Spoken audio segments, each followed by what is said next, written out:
বিসমিল্লাহির রহমানির রহিম। অতি বৃষ্টি হওয়ার কারণে সারা বাংলাদেশ ব্যাপী প্রায় বন্যা হওয়ার কারণে আমাদের শেরপুর ৩ নম্বর ওয়ার্ডের ঘোষপাড়ার নিম্ন অঞ্চলটা পথা নদীর সঙ্গে এখানে ডুবে যায়।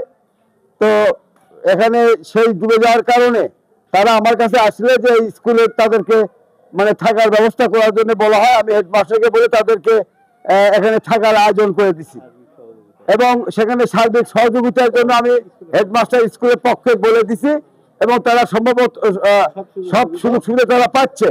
ইতিমধ্যেই এর মধ্যে আবার সাংবাদিকরাও যারা মিডিয়া, তারা প্রেস মিডিয়া, প্রিন্ট মিডিয়া বা যে ইলেকট্রিক মিডিয়া সবাই তারা এই ঘটনাটা জানার পরে এটা আস্তে আস্তে আরো জানাজানি হয়।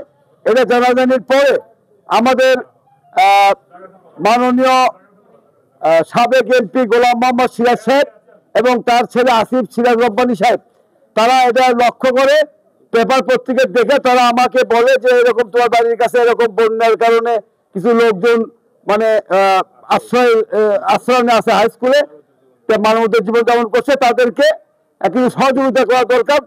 তারেক রহমানের পক্ষ থেকে আমরা সিরাজ ভাই এটা দিচ্ছে, তারেক রহমানের মানে নির্দেশে আর কি আমাদের বিএনপি মানে গোলাম মোহাম্মদ সিরাজ ভাই এবং তার ছেলে তাদের অর্থায়নে আপনাদেরকে এই কয়েকজনের যে আমরা লিস্ট আছি সেই লিস্ট অনুযায়ী আজকে আমরা মানে ন্যূনতম একটা ত্রাণ আপনাদেরকে আমরা সহযোগিতা করব।